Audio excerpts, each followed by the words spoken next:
in full force.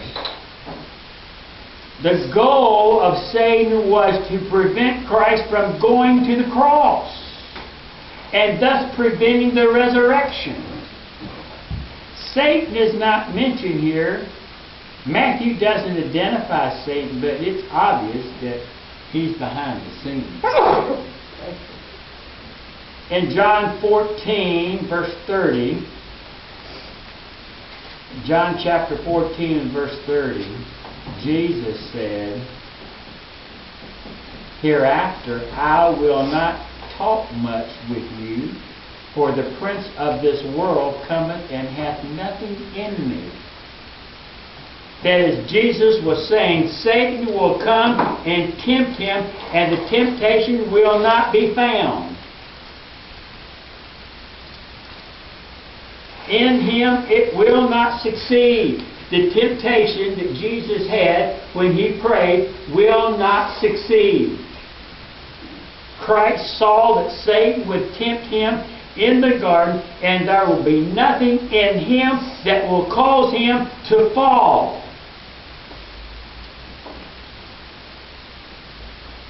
See, it's best to keep a clean life, so that you say, well, why did I yield that temptation? Because it was already in your heart to do it in the first place. Satan only tempts you to do what you already wanted to do in the first place. In Luke chapter 22, in verse 53, Luke 22:53, this is your hour. And the power of darkness. This is your hour and the power of darkness. This was when Satan did his dead level best to get Jesus to fall and fail to do what God had told him to do. In reality, it was Satan's hour. Why spend all of your life serving God? You can tell me all the things you used to do, and the last hour you flunk out. You just forfeited it all. Why let Satan rob you of your full blessings? Why work all of your life serving God, and the last 3 or 4 years of your life you just flunked out? Don't let... What if Christ had gone through 33 years of serving God and obeying God and doing everything God said to a letter, and then he comes to the garden and says, I can't take it? Don't let Satan destroy your life and undo what you've done all of your life. The reason I hadn't quit yet. As Christ enters into the garden, he begins the most intense struggle of his life. More intense than the temptation at the beginning of his ministry, as we looked in Luke chapter 4. The first temptation was calm. The second temptation was unequal, as Satan attempted to keep Christ off the cross so he could not atone for sin. So satisfaction for sin couldn't be rendered if he didn't go to the cross. So in the midst of his temptation, we learn about his suffering, which tells us more of his love for us. But beyond that, this temptation gives us a lesson about how to meet temptation, how to meet a conflict that comes to those who endeavor to do God's will, to experience the power of God by prayer. So we come to the first supplication in verse 39. Christ was always clear about his commitment to follow God's will. But because the agony was so great, the bearing of sin, dying on the cross, was so much, he asked God if there was another way to accomplish redemption. But still Christ held fast in his unwillingness to follow, his willingness to follow God's plan. Notice, if you will, John chapter 12, John chapter 12 and verse 24. John 12:24 says this: except a grain of wheat falls into the ground and dies, it abideth alone. But if it dies, it bringeth forth much fruit. It's talking about Christ. If Christ had not died on the cross, Danny, then he would never arose from the grave, and had he not died, he would not have had any reason to raise from the grave, and it was a resurrection that provided the redemption that God required for our salvation. Verse 27 says, John 12, what shall I say? Father, save me from this hour. But for this cause came I unto you this hour. The reason Jesus prayed to God was that the agony was so hard, He was giving us a lesson that we need to pray. Now, as Christ comes to this temptation, He begins to sweat. Luke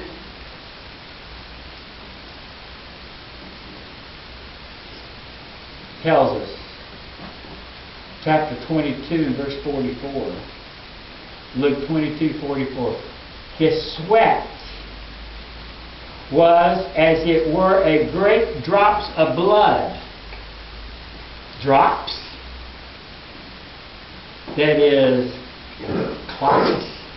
Blood clots.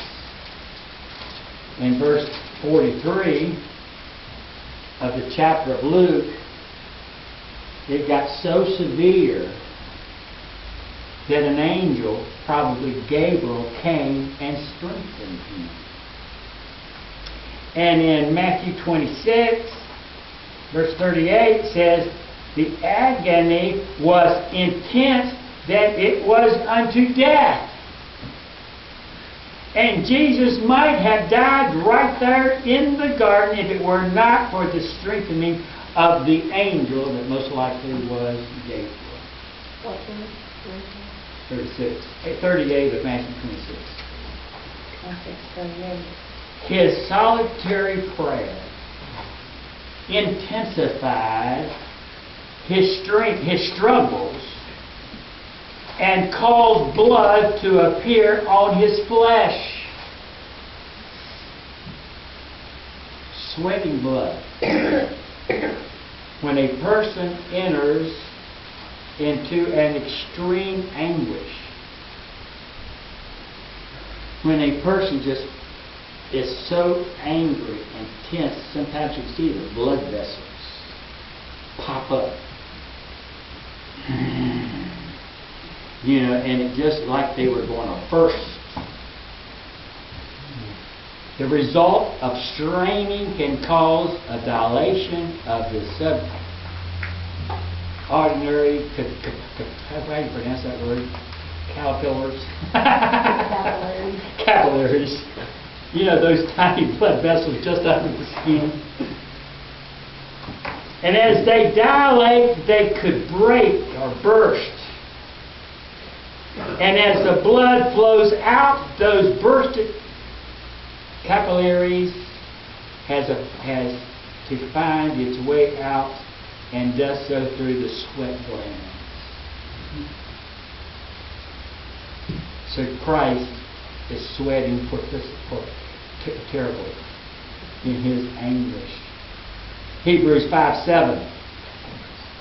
As Christ shed a multitude of tears, those nerves, blood that's right here, you can see them in your hand, begin to burst. The blood comes flowing out. The sweat glands mixed with blood, and it looks as if blood is sweating from his body, running down his face, dripping onto his clothes.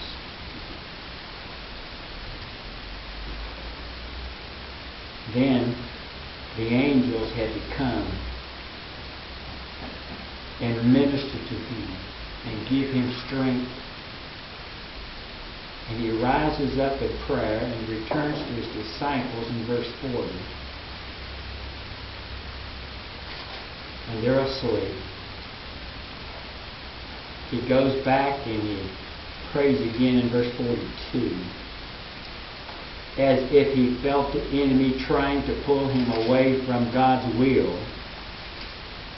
And Jesus has to pray a second time.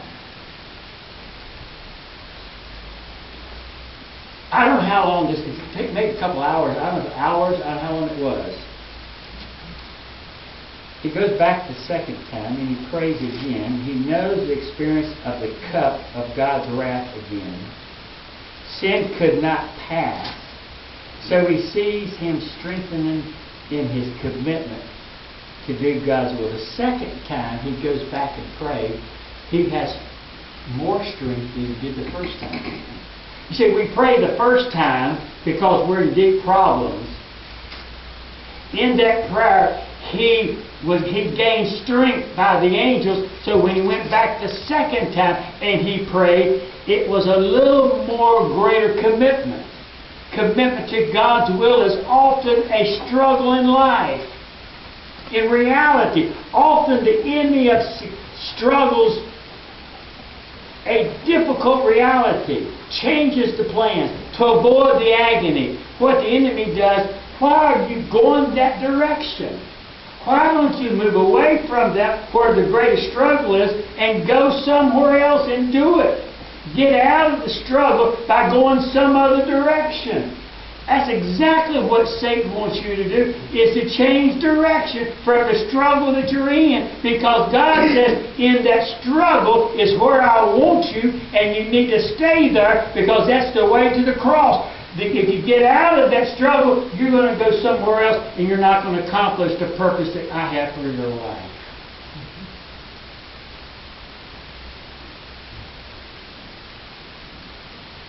To avoid the will of God, so he pleads another way of living is brought up.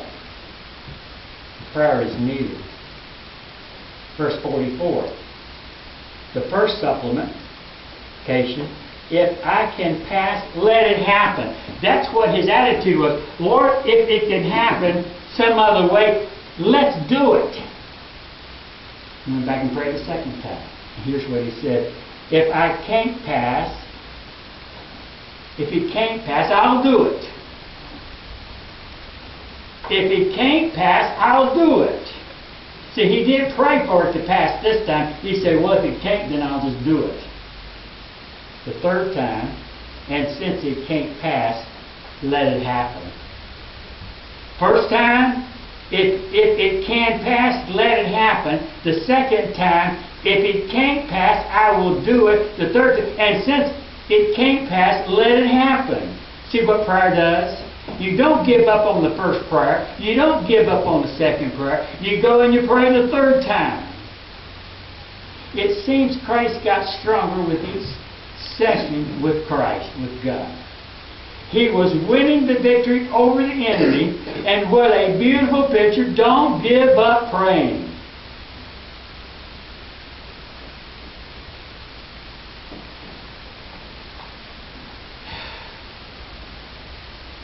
Jesus is praying that he might do the will of God.